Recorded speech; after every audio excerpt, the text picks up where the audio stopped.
De olho no cenário eleitoral aqui no Brasil, a CNN recebeu Adolfo Saxida, que é conselheiro econômico do senador e pré-candidato à presidência da República, Flávio Bolsonaro.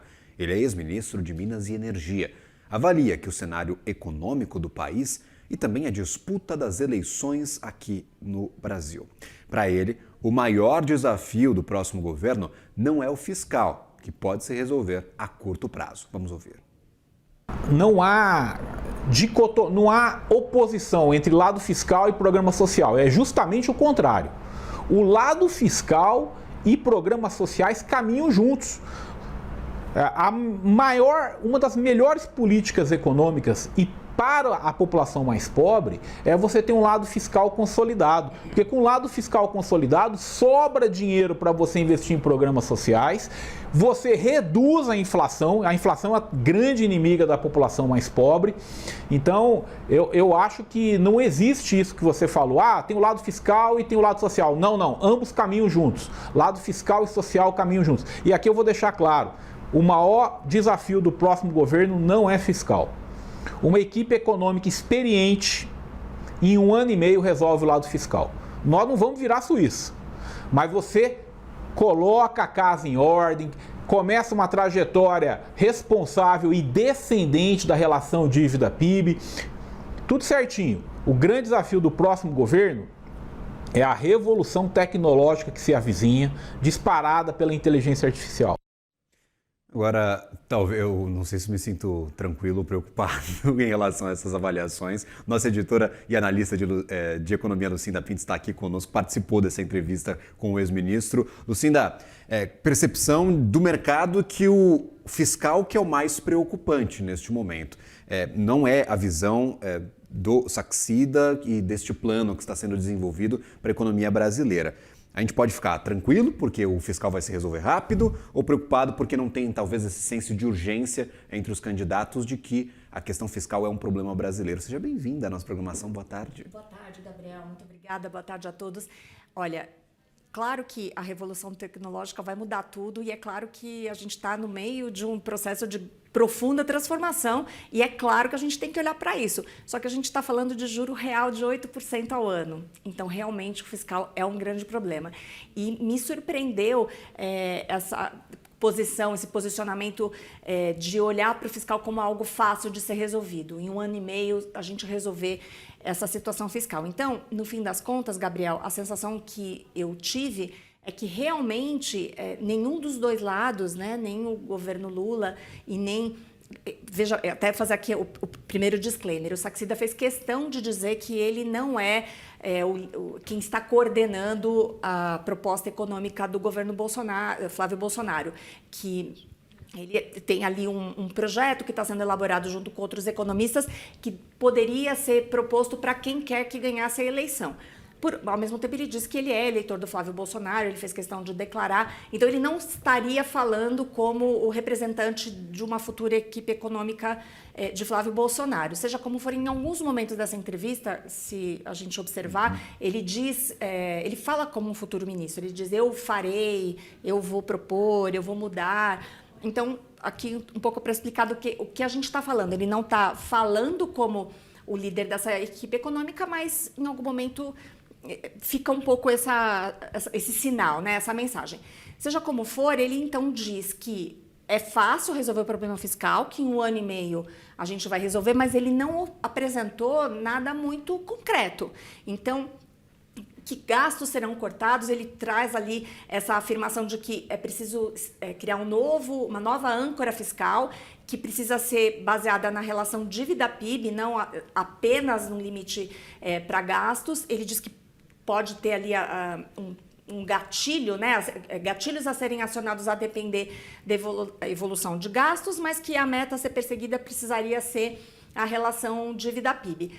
Mas não traz, por exemplo, como lidar com determinados gastos que estão crescendo muito, como o BPC. Aliás, ele diz que não é a favor da desvinculação da Previdência do salário mínimo, então ele diz que não é preciso ter, aliás, que ele é contra, ele diz, eu sou contra uma reforma da Previdência.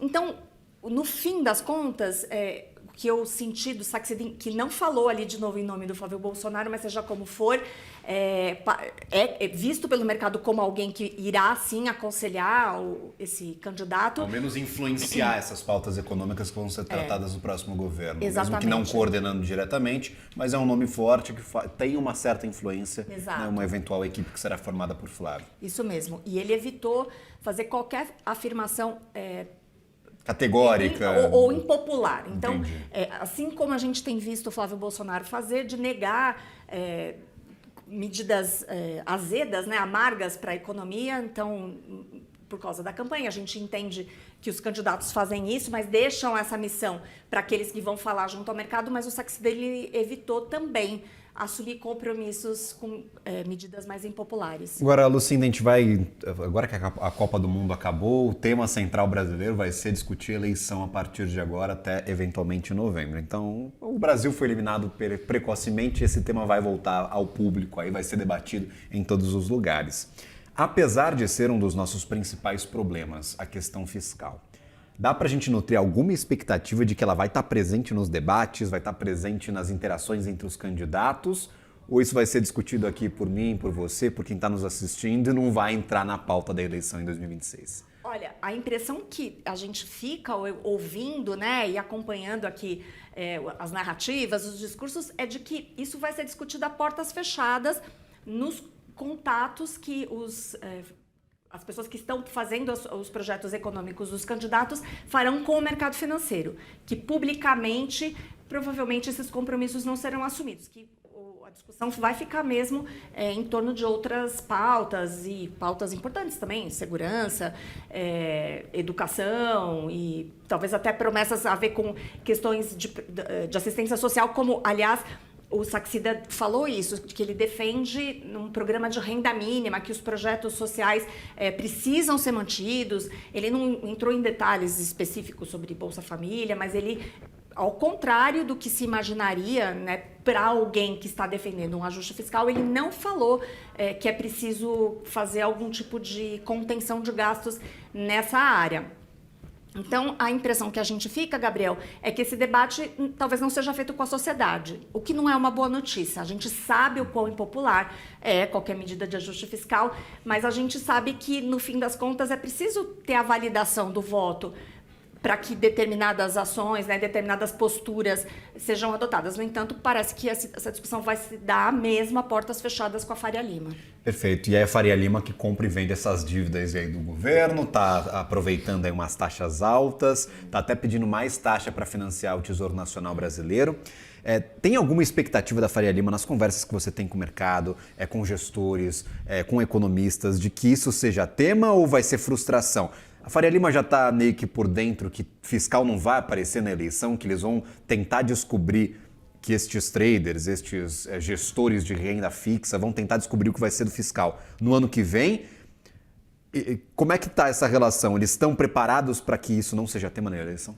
Acho que sim, acho que está todo mundo entendendo. Está todo mundo na mesma página. Exatamente. Agora, o que eu sinto muito hoje na Faria Lima é uma impressão de que, de fato, a chance do Lula se reeleger ela é maior e como é que é possível, então, encontrar um diálogo ou um estímulo para medidas mais responsáveis fiscalmente. Então, acho que é um pouco esse o esforço que tem sido feito. A gente ouve aqui e ali algumas teorias, talvez surja uma terceira via, mas de forma pragmática todo mundo está entendendo que o cenário mais provável e que é preciso se preparar para ele, pensando nessa questão fiscal, é realmente uma reeleição do Lula. Perfeito. O plano que foi apresentado, ele está sendo trabalhado por vários economistas, segundo o Saxida, tem vários pontos para consertar ali fragilidades brasileiras.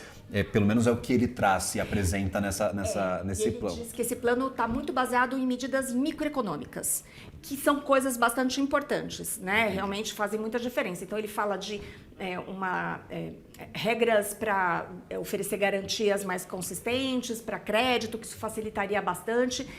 Tudo importante, mas nada disso é suficiente diante desse cenário de relação dívida-PIB. Acho que não é possível fugir desse assunto. Então, de algumas medidas dolorosas, assim, esse ajuste que se desenha aí algum sinal muito consistente precisa ser dado logo no início do governo. E esse sinal, ninguém está querendo dizer qual é. Vai passar por desvinculação, então, de salário mínimo de previdência, uma mexida em BPC. O que é que precisa ser feito? Esse assunto não está sendo trazido, pelo menos não aqui às claras, não aqui diante das câmeras, né? E vai dificultar bastante essa condução do próximo governo, porque o orçamento brasileiro é trilionário. Na mão do governo mesmo, que não, e tirando o pagamento de juros, são mais de 3 trilhões de reais. 92% disso é obrigatório. O governo nem consegue mexer e destinar o dinheiro para onde quer. Só 8% são discricionários. Se a gente olha para as projeções de orçamento para os próximos anos, a gente vai chegar em 2028, 2029 a 1% de orçamento discricionário. Ou seja, não é que, é só continuar pegando dívida, é só continuar... Não vai ter dinheiro para destinar ali para os ministérios, para os programas sociais, para funcionamento da máquina pública. Então vai se transformar, talvez, muito provavelmente, num governo disfuncional, né, Exato, que fica sem margem de manobra. Agora, tem uma questão sobre essa situação da oportunidade do juro real em 8%, acho que é importante a gente dizer, é uma oportunidade, só que o que esses 8% estão nos dizendo é que o mercado começa a questionar justamente isso, o espaço de gestão do governo e, eventualmente, do que vai acontecer com a sua capacidade de pagamento. Então, é uma oportunidade, mas que representa um risco imenso para frente. E esses 8% hoje, eles estão drenando o dinheiro, o fluxo de investimento para este mercado exclusivamente. Então, quem paga, no fim das contas, também a conta, olhando para o mercado financeiro, são as empresas, as ações, outros mercados estão sentindo os efeitos, obviamente, dessa competição aí, desse juro tão alto. Então, obviamente, é uma oportunidade, mas que tem um risco imenso por trás, né? Exato. Lucinda Pinto, sempre bem-vinda à nossa programação. Obrigado por este apanhadão do que foi percebido por você nessa entrevista com o Saxida. Até uma próxima, cara. Bom trabalho a você. Muito obrigada. Valeu.